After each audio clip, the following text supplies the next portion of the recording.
सुप्रभात। हिंदी की कक्षा 10 में आपका स्वागत है। बच्चों, आज मैं यतीन्द्र मिश्र द्वारा रचित नौबत खाने में इबादत पढ़ाने जा रही हूँ। युवा साहित्यकार यतीन्द्र मिश्र का जन्म 1977 में अयोध्या, उत्तर प्रदेश में हुआ था। इन्होंने लखनऊ विश्वविद्यालय से हिंदी में एमए की डिग्री प्राप्त की। मिश्र जी साहित्य और कलाओं का संवर्धन करने के लिए विमला देवी फाउंडेशन का संचालन कर रहे हैं और साहित्य नामक पत्रिका का संपादन भी कर रहे हैं। नौबत खाने में इबादत नामक प्रस्तुत पाठ रोचक शैली में लिखा व्यक्त चित्र है। इसमें लेखक ने बिस्मिल्लाह खां का परिचय देने के साथ साथ उनकी रुचियों, अंतर्मन की बनावट, संगीत की साधना और लगन को संवेदनशील भाषा में प्रस्तुत किया है। इन्होंने संगीत को आराधना बताया है और इसका उल्लेख शास्त्रों में भी मिलता है, जिसमें गुरु शिष्य परंपरा, तन्मयता, धैर्य और संयम से प्राप्त किया जा सकता है। लेखक को शास्त्रीय संगीत की गहरी जानकारी है, जिससे ये पाठ बार बार पढ़ने का मन करता है। अमीरुद्दीन का जन्म डुमरांव में हुआ था। जब वे 5-6 वर्ष के हुए तो वे अपने नाना के घर काशी आ गए और यहीं रहकर उन्होंने शहनाई की शिक्षा प्राप्त की। इनके बड़े भाई का नाम शमशुद्दीन था, जो इनसे 3 साल बड़े थे। अमीरुद्दीन को शहनाई की शिक्षा इनके दोनों मामा ने दिया।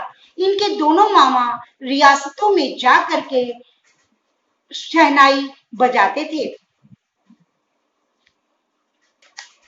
परंतु प्रतिदिन अपने दिन की शुरुआत बालाजी के मंदिर पर शहनाई बजाकर करते थे। डुमरांव बहुत ही छोटी जगह है, परंतु उसकी प्रसिद्धि उतनी ही बड़ी है। इसका सबसे बड़ा कारण है कि यहीं पर बिस्मिल्लाह खां का जन्म हुआ था। बिस्मिल्लाह खां जो शहनाई बजाते हैं, उसमें जो रीढ़ लगती है वो अंदर से पोली होती है और ये नरकट नामक घास से बनाई जाती है। नरकट नामक घास डुमरांव के सोन नदी के किनारे प्राप्त होती है। बिस्मिल्लाह खां का मानना है कि संगीत के प्रति उनकी आसक्ति 2 बहनों रसूलन बाई और बतूलन भाई के द्वारा हुई है, क्योंकि जब वो 14 साल के थे तो वो बालाजी के मंदिर में रियाज करने जाते थे और रास्ते में दोनों बहनों रसूलन बाई और बतूलन बाई का घर पड़ता था, जिससे ठुमरी और ठप्पे की आवाज बाहर आती रहती थी और जो उनको सुनकर बहुत ही अच्छा लगता था। वैसे तो वैदिक इतिहास में शहनाई का कोई भी इतिहास नहीं है, लेकिन इसे सुशिर वाद्यों में गिना जाता है। 16वीं शताब्दी के उत्तरार्ध में तानसेन द्वारा रची बंदिश में शहनाई, मुरली, वंशी, श्रृंगी एवं मूर्छल आदि का वर्णन है। शहनाई को मंगल ध्वनि का सूचक माना जाता है, क्योंकि ये हमेशा शुभ समय पर ही बजाया जाता है, जैसे शादी, ब्याह, मुंडन आदि। ये दक्षिण भारत के नागस्वरम की तरह मंगल सूचक यंत्र भी है। बिस्मिल्लाह खां आज 80 वर्ष के हो गए, लेकिन 5 वक्त की नमाज में वो केवल ईश्वर से एक ही बात की फरियाद करते हैं, यानी एक ही प्रार्थना करते हैं कि उनके स्वर में वो तासीर पैदा कर दें, जिससे सुनने वाले के दिल में अनगढ़ आंसू निकल आए। कहने का तात्पर्य है कि इतने बड़े शहनाई वादक होते हुए भी उन्हें अपनी शहनाई पर जरा भी गुमान नहीं था। उनको आज भी लगता था कि वो आज भी शहनाई में पूर्ण रूप से पारंगत नहीं हुए हैं। बिस्मिल्लाह खां मुहर्रम के दिनों में शहनाई नहीं बजाते थे, क्योंकि मुहर्रम का दिन दुखों का समय माना जाता है।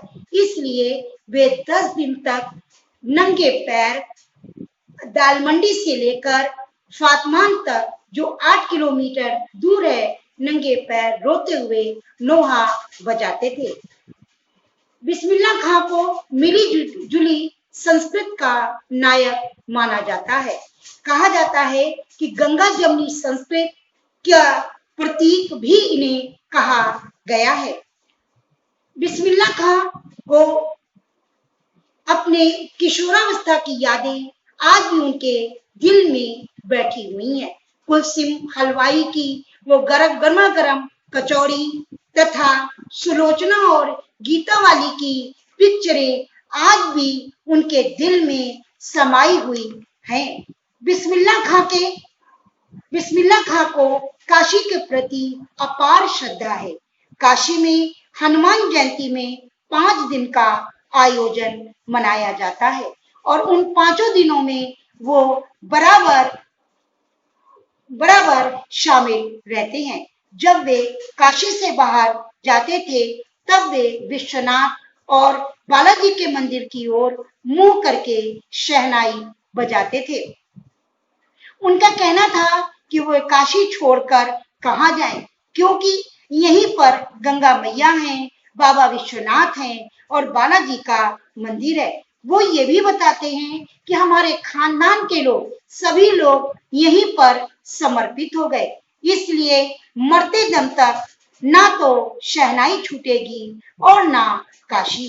काशी संस्कृत की पाठशाला है। शास्त्रों में इसे आनंद कानन के नाम से भी जाना जाता है।